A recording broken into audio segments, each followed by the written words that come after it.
Do you want to learn Linux? Well, let me specify. Do you want to learn the Linux command line interface, or CLI?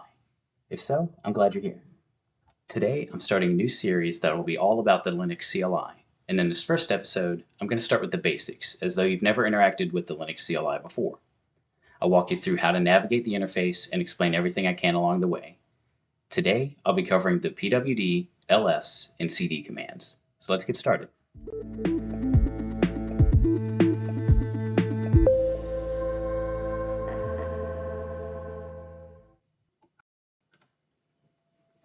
So today I'm using Oracle Linux 8.6 on Windows through the Windows Subsystem for Linux, or WSL. You can find articles on how to get that set up on your system, but I won't be going over that in this video. Everything should also work the same on CentOS, Fedora, and Red Hat Enterprise Linux, or RHEL. So when we first log in, the first thing you notice is the prompt. So what is the prompt? Well, this is the interface through which we'll enter commands to interact with the Linux operating system. Rather than using a graphical user interface, or GUI, we're going to type commands that will allow us to perform the same functions. So you're probably wondering, why would we bother with the CLI when we have the GUI? So I'll give you my top 2 reasons why learning to use the Linux CLI is so important. The main reason why people use the CLI over the GUI is simply because it's not available to us. Most Linux engineers or Linux admin jobs require you to know the Linux CLI because the GUI requires more resources from the system, and because of security reasons as well. So because of this, using the CLI is the only way to interact with the system. Another reason to use the Linux CLI over the GUI is because of how powerful it can be. At the beginning, it's not going to seem that useful, but eventually you'll see the power of the CLI once we start to string multiple commands together, and especially when we get into scripting and automation. But we'll need to learn a little bit more before we can get into those topics.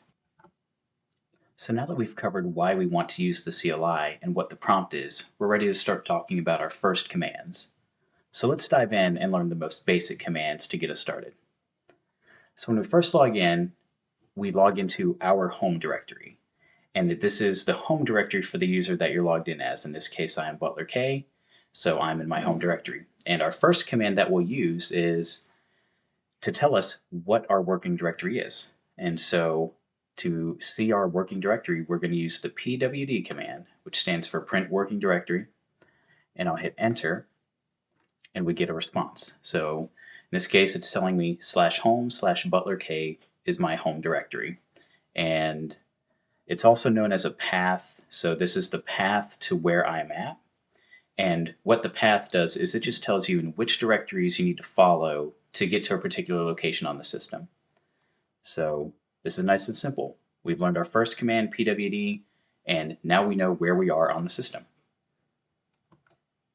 All right, and next we're going to cover the ls command. So we know where we are, but obviously we want to see things on the system. So to list files that are located in this directory, I'm going to use the ls command. So I'm just going to type ls and once again hit enter, and I get some output. So we see file 1, my directory, and readme.txt here. Now, the reason why my directory looks different is because it's actually a directory. One way that we can get more information about that is through adding a flag. So in Linux, you have a command. Sometimes you can have a subcommand after that to get more information. And then you can also have flags that are added to it to perform additional functions. So in this case, we're going to use the ls command, and we're going to add a flag. So I'm going to type a space because you typically separate the flags with a space. That's how Linux knows it's a separate piece to this command. And then flags are typically marked by a dash. So I'm going to do a dash. And then I'm going to use the L flag. So ls space -L, and then hit enter.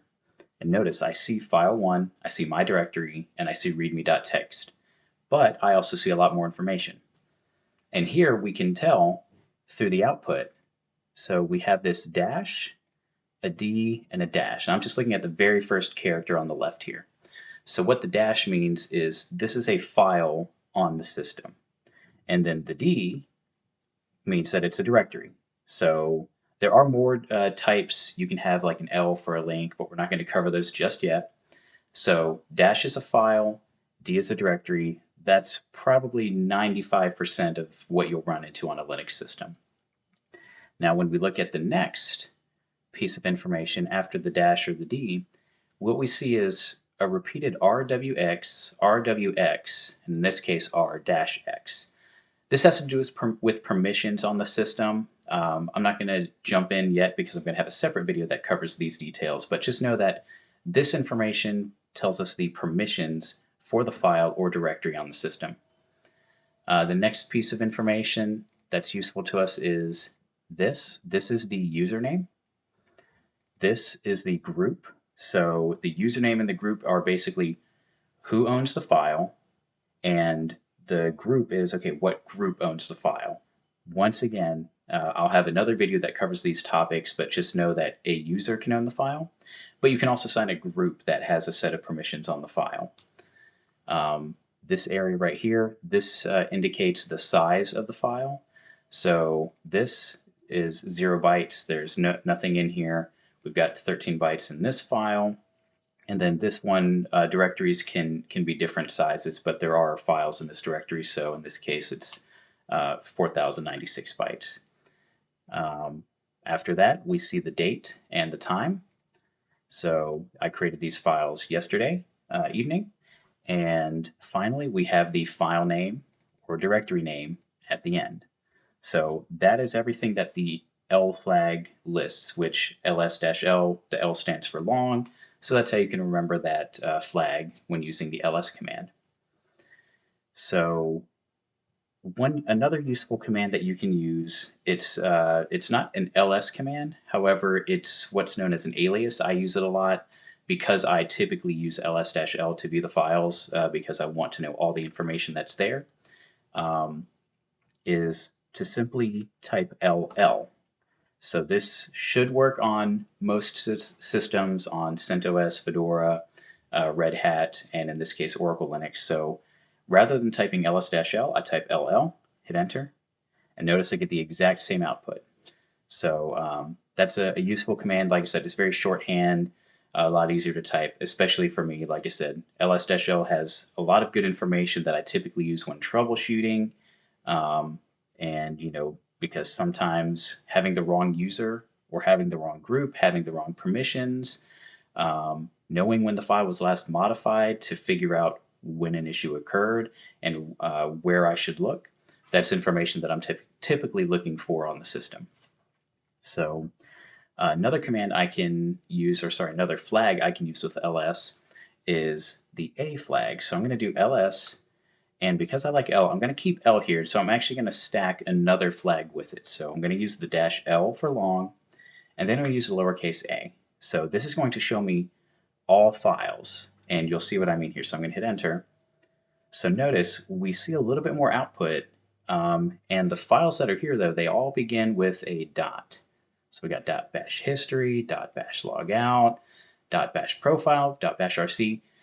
The way Linux works is a hidden file is preceded by a dot. So if you begin your file name with dot whatever, that file will be hidden unless you use the A flag to show that file on the system. So in this case, Linux has its own files for this bash, which is the born again shell. That's basically what we're using to interact with the system here. So these files, we typically set them, don't use them again, so that's why they're kind of hidden. We also have these two here that come with this output as well for the all output. Basically, dot is your current directory. So if I wanted to specify file1, I could say dot/file1, and that would mean this file right here called file1 is the file I'm talking about. The dot dot, that's used by the system to know that you want to go back a directory. So if I run pwd again, we're in home butler k. And if I were to use dot dot, that would actually take me to the home directory. So we'll get into that a little bit later once we learn how to change directories. But that's just a quick overview of this output with the lowercase a. Because dot and dot dot typically we don't care about those. We know they exist and why they exist. But another flag that we can use is ls-l again, but instead of a lowercase a, we can use a capital A. And now notice we get the same output, but this time without the dot and dot dot directories, which can be useful at times just to keep the output a little bit less. Another command that I use a lot other than the ll or ls-l commands is it's still going to involve ls-l, but I'm going to add 2 more flags to this one. So what I'm going to do is I want to sort it by time. So I'm going to add a T. So right now the output is sorted in alphabetical order, and then I'm saying sort it by the time instead because that's going to be more important.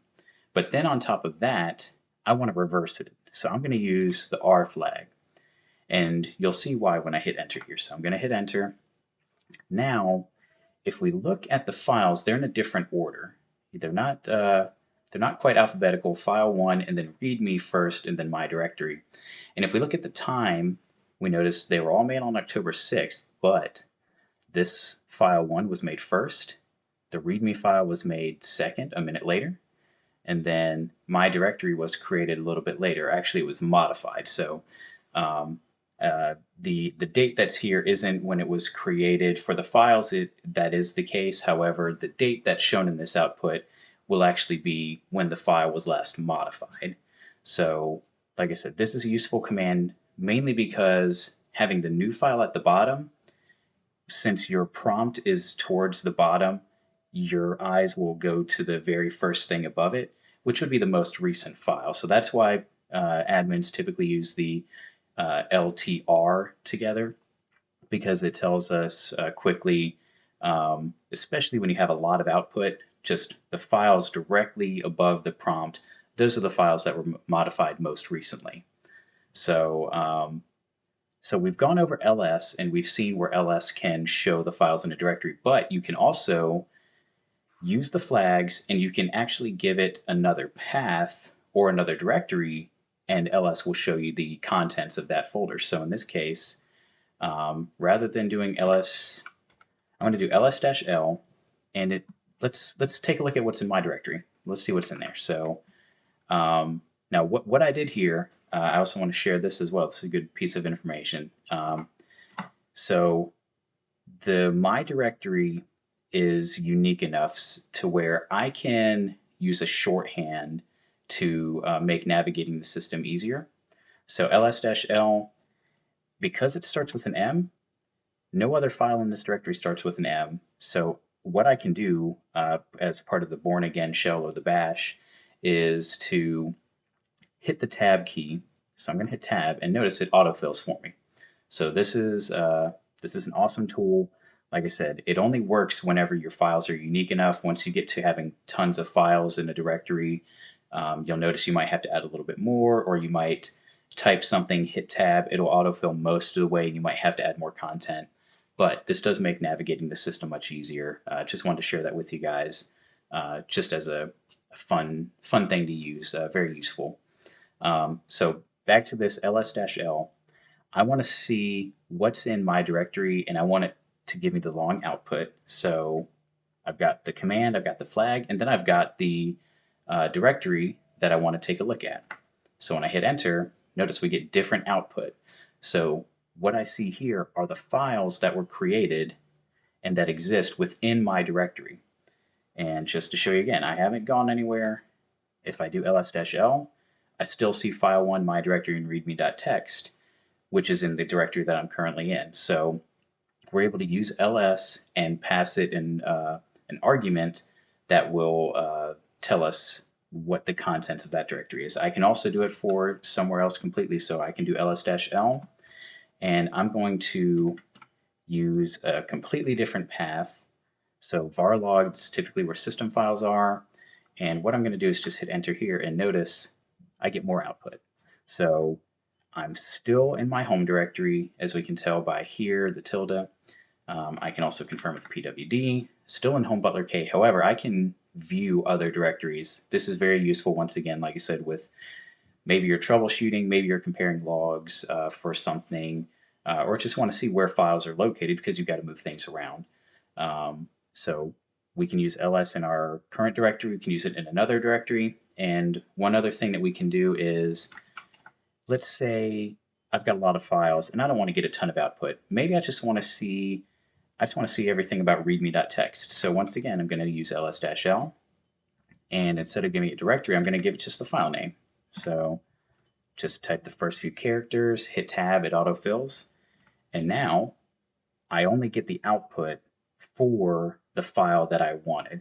Like I said, once again, this is very useful just for getting limited output and seeing the information that we need about that particular file. So now that we've gone over how to list files within your directory as well as within other directories, we're going to talk about how to change into other directories. So this is easier when you're working. Perhaps you need to create a bunch of new files. Maybe you need to view several files or edit them. So changing into the directory is much simpler and makes it easier for you to do your work, basically. So in this case, we want to we looked into the My directory. So this time we're going to change into it, and the way you change a directory within Linux is you use the command cd, which stands for change directory. So I'm going to type cd my and then hit tab for my directory and hit enter. And now notice I am in my home path, the tilde, / my directory. So that is the path, and we can confirm this by doing a pwd, and I am in /home /butler k / my directory. So I changed into this directory, and now, if you recall from earlier, when I listed the files, there were some different ones in there. This time I don't have to specify the full path. I can just say ls-l, and I see the same files that exist within this directory. So like I said, if I wanted to view any of these or edit them, they're all here in this place. And the way Linux is typically built is the files are typically stored in the same location, like config files are in a conf directory, and or maybe an etc directory, things like that. So that's when changing into the directory makes more sense rather than just pointing to it from other commands or listing and giving another path. And that's basically how simple CD is. Now, there are some advanced ones or some other things that you can do with CD that I can tell you about. So obviously, I can change into a directory. And from earlier, I also mentioned the dot and dot dot directories. So we can use that with CD. So I just changed into my directory. What if I want to go back to where I was before? I want to go back one directory to my home directory. So in this case, I can use the dot dot. So I'm going to use cd to change directory. And rather than saying cd home butler k, which is totally valid, you can completely do that. That would be what is known as a fully qualified path, because I'm starting with the root / at the beginning and then defining home and then butler k. However, in this case, it's much simpler for me just to use the dot dot that exists here and say, okay, cd dot dot.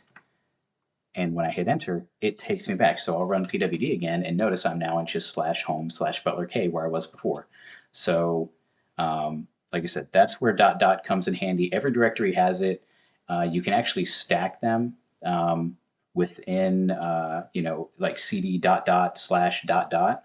That would take you back 2 directories. If you're really far, sometimes it depends on where you are within maybe managing an application. You may be 4 or 5 directories up and you need to go back that many times, but you may also be like 10 directories in, from the root partition. So it's your decision whether you fully qualify from the beginning or maybe you use dot dot. So I'm going to cd back into my directory and just show you. So rather than going back one directory, I'm in pwd, so I'm in /home /butler k, my directory. Let's say I wanted to go to home. Once again, I could do cd /home, but I'm going to show you using dot dot. So I'll say, okay, dot dot / and then dot dot again. So this is going to take me, the first dot dot takes me back to butler k, and then the second one's going to take me to home. So when I hit enter, now notice the prompt shows me I am in /home, and I can confirm with pwd. So like I said, that's how you can use dot dot to go up a directory. Now one other thing I want to show you with cd is that's useful. So I'm currently in the /home directory. But what if I wanted to go back to butler k my directory? So I could obviously cd into butler k and then my directory. I could actually cd to tilde and then slash my directory, right? Because tilde represents the home path.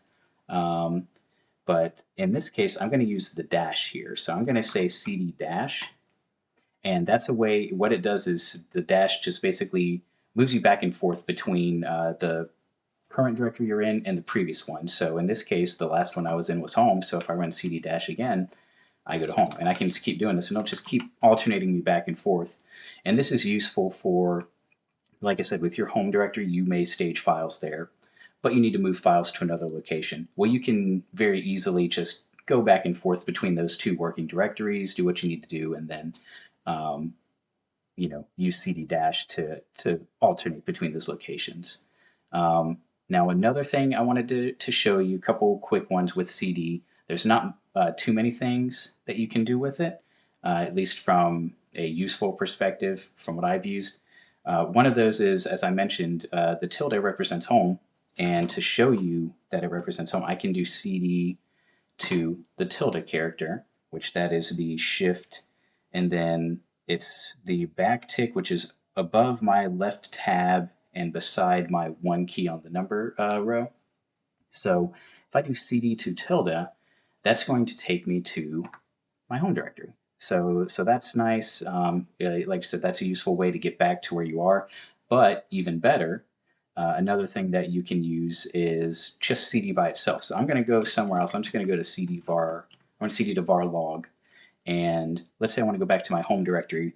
Rather than cd tilde, I can just do cd and hit enter, and it also takes me to my home directory. So those are the main things that you can do with cd. You change to other directories. You can go up a directory or multiple directories. You can easily get back to your home directory, because, like I said, that's where you would typically store your files that you're using.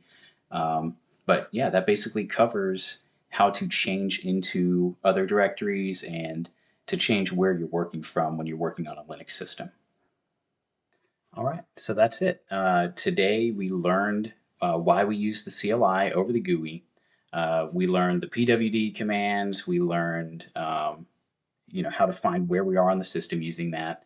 We learned the ls commands to list the contents of a directory on the file system, along with some other flags and useful tools there. And then finally, we ended with the cd command to figure out how to change directories to get to different paths on the file system. And like I said, those are the most basic things. When you first log into a system, knowing how to figure out where you are is useful as you're getting used to the system. Changing to other directories, listing the contents, that's most of what you're doing on the system. Like I said, just to navigate and get used to it. So if you have your hands on, working on a Linux system, just practice cding to different directories, doing a pwd to figure out where you are, and then using the ls commands to get familiar with how to list the contents of those directories. And that's kind of your initial, introduction to Linux. Now, initially, I thought this was going to be a quick video, so I apologize for it being much longer than expected.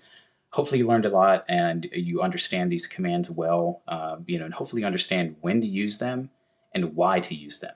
So, thanks for joining me, guys, and until next time, take care and God bless.